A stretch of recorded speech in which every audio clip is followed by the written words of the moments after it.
ایک بھارتی عدالت نے بھارتی فوج کے اس دعوے کو جھوٹا قرار دیا کہ آپریشن سے پہلے انہوں نے سکھ یاتریوں کو دربار صاحب چھوڑنے کی مہلت فراہم کی۔ آپریشن کے دوران ابتدائی طور پر انڈین آرمی کو دربار صاحب میں موجود بھنڈرانوالے اور میجر جنرل شاہ بیگ سنگھ کی دربار صاحب میں موجودگی کا علم ہو چکا تھا، اور انہیں شاہ بیگ سنگھ کی عسکری مہارت پر ذرا برابر بھی شک نہیں تھا۔ انہوں نے بتایا کہ وہ یہ جانتے تھے کہ شاہ بیگ سنگھ کی موجودگی میں انہیں خاصی مزاحمت کا سامنا کرنا پڑ سکتا ہے، لیکن ان کے لیے یہ اندازہ لگانا مشکل تھا کہ اندر موجود لوگوں کی حکمت عملی کیا ہے۔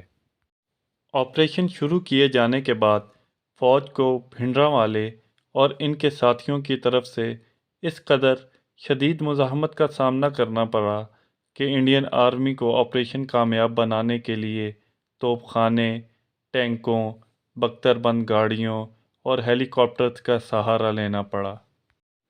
گولہ باری سے دربار صاحب میں موجود عمارتوں کو شدید نقصان پہنچا۔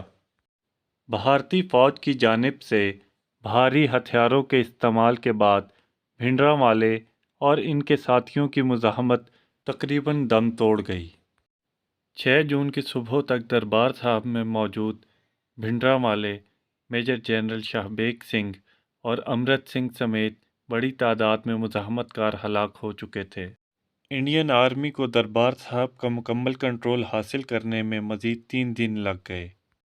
10 جون کو آرمی نے دربار صاحب اور اس سے ملحقہ عمارتوں سے مزاحمت کاروں کا مکمل خاتمہ کرنے کے بعد آپریشن ختم کر دیا۔ سرکاری اعداد و شمار کے مطابق آپریشن بلیو سٹار میں 554 مزاحمت کار جبکہ 83 فوجی ہلاک ہوئے۔ دوسری جانب بھارت کے نامور صحافی آن جہانی کلدیپ نائر کے مطابق باوثوق ذرائع سے حاصل ہونے والی معلومات کی روح سے ہلاک ہونے والے فوجیوں کی اصل تعداد 700 کے قریب تھی۔ بھنڈرانوالے کے قتل اور دربار صاحب کی بے حرمتی نے نہ صرف بھارت میں رہنے والے سکھوں بلکہ دنیا بھر کی سکھ برادری کے جذبات کو مجروح کیا۔ آپریشن بلیو سٹار نے خالصتان تحریک میں ایک نئی روح پھونکنے کے ساتھ غم و غصے کی ایک ایسی لہر کو جنم دیا جس کی جھلک آج بھی آزاد خالصتان ریاست کے مطالبے کی صورت میں نظر آتی ہے۔ آپریشن بلیو سٹار کے بطن سے کئی سکھ شدت پسند تنظیموں نے جنم لیا۔ ان تنظیموں میں خالصتان کمانڈو فورس، بابر خالصہ، Bhindranwale tiger force, Khalistan liberation army اور انٹرنیشنل سکھ یوتھ فیڈریشن قابل ذکر ہیں۔ یہ تنظیمیں 80 اور 90 کی دہائی میں عسکری طور پر خاصی فعال رہیں۔ اس آپریشن کے نتیجے میں 31 اکتوبر 1984 کو بھارتی وزیر اعظم اندرا گاندھی کو ان کے سکھ محافظوں ستونت سنگھ اور بیانت سنگھ نے گولیاں مار کر قتل کر دیا۔ اندرا گاندھی کو آپریشن بلیو سٹار سے پیدا ہونے والے حالات کی سنگینی کا اندازہ ہو چکا تھا، اور کہیں نہ کہیں انہیں یہ خدشہ بھی تھا کہ جلد یا بدیر انہیں اپنی جان سے ہاتھ دھونا پڑ سکتے ہیں۔ اس خدشے کا اظہار انہوں نے اپنی موت سے محض ایک دن پہلے یعنی 30 اکتوبر 1984 کو اڑیسہ میں جلسے کے دوران ان الفاظ میں کیا: میں آج زندہ ہوں، کل شاید میں آپ کے درمیان موجود نہ رہوں، لیکن میں اپنی آخری سانس تک ملک اور قوم کی خدمت کرتی رہوں گی۔ ملک اور قوم کی خدمت کرتے ہوئے مرنا میرے لیے باعث فخر ہوگا۔ اندرا گاندھی کے قتل کے بعد ملک بھر میں سکھوں کا قتل عام شروع ہو گیا۔ ایمنسٹی انٹرنیشنل کے مطابق چند ہی دنوں میں قریب 10,000 بے گناہ سکھوں کو اپنی جان سے ہاتھ دھونا پڑے۔ سکھوں کے اس قتل عام نے سکھوں کے دل میں مخالفین کے لیے نفرت کو دو چند کر دیا۔ 23 جون 1985 کو ایئر انڈیا کی فلائٹ نمبر 182 جو مونٹریال سے بمبئی کے لیے محو پرواز تھی کو آئرلینڈ کے قریب بم دھماکے سے اڑا دیا گیا۔ اس واقعے میں عملے سمیت جہاز میں سوار تمام 329 افراد اپنی جان کی بازی ہار گئے۔ 11 ستمبر 2001 میں ورلڈ ٹریڈ سینٹر پر حملے سے قبل یہ اپنی نوعیت کا سب سے سنگین واقعہ تھا۔ اس واقعے کے ماسٹر مائنڈ تلمندر سنگھ پرمار اور اندرجیت سنگھ ریاض تھے، جن کا تعلق بالترتیب سکھ شدت پسند تنظیموں، انٹرنیشنل سکھ یوتھ فیڈریشن اور بابر خالصہ سے تھا۔ اسی روز ٹوکیو جاپان کے ناریتا ایئرپورٹ پر انڈین ایئر لائن کی فلائٹ نمبر 301 پر سامان لوڈ کرنے سے قبل جانچ کے دوران ایک بیگ کے اندر رکھا بم زوردار دھماکے سے پھٹ گیا، جس کے نتیجے میں 2 افراد اپنی جان سے ہاتھ دھو بیٹھے۔ اس واقعے میں بھی سکھ شدت پسند تنظیموں کے ملوث ہونے کے ثبوت ملے۔ 10 اگست 1986 کو آپریشن بلیو سٹار کے دوران آرمی چیف رہنے والے جنرل ارون شری دھر ودیا کو ان کی ریٹائرمنٹ کے محض 6 ماہ بعد پونے میں قتل کر دیا گیا۔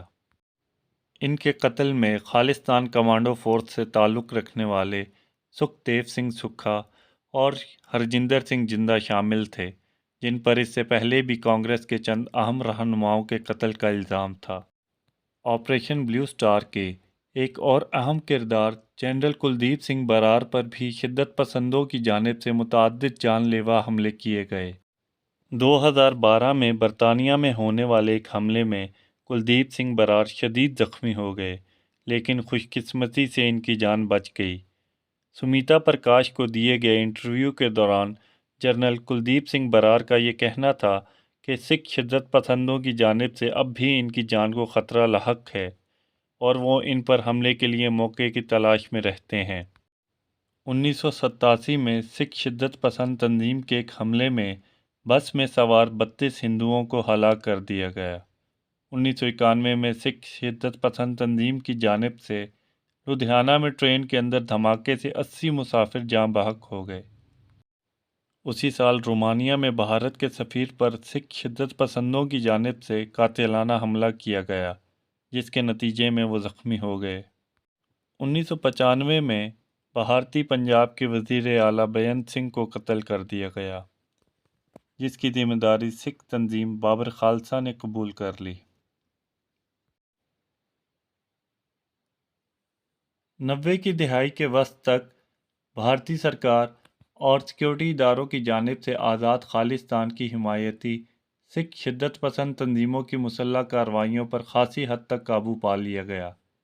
ریاستی دباؤ کے نتیجے میں کئی مسلح تنظیمیں اپنا وجود برقرار نہ رکھ سکیں، لیکن آج بھی متعدد سکھ تنظیمیں کسی نہ کسی حیثیت میں آزاد خالصتان منصوبے کی تکمیل کے لیے کوشاں ہیں، جنہیں یورپ، امریکہ اور کینیڈا میں بسنے والی سکھ برادری کی مالی معاونت اور سرپرستی حاصل ہے۔ حال ہی میں کینیڈا میں مقیم آزاد خالصتان تحریک کے سرگرم رکن ہردیپ سنگھ نجر کو قتل کر دیا گیا، جن پر بھارت میں تخریب کاری کی کارروائیوں میں ملوث ہونے اور کینیڈا میں موجود 2 علیحدگی پسند تنظیموں کی سرپرستی کا الزام تھا۔ کینیڈا کی جانب سے ہردیپ سنگھ کے قتل میں مبینہ طور پر بھارت کے ملوث ہونے کا شبہ ظاہر کیا گیا۔ ہردیپ سنگھ کے قتل کو لے کر کینیڈا اور بھارت کے درمیان سفارتی محاذ پر شدید تناؤ بھی دیکھنے کو آیا۔ سکھ برادری کے ذہنوں میں آپریشن بلیو سٹار اور اس سے جڑے دوسرے واقعات کی تلخ یادیں آج بھی تازہ ہیں، جو آزاد خالصتان تحریک کو کسی نہ کسی صورت زندہ رکھے ہوئے ہیں۔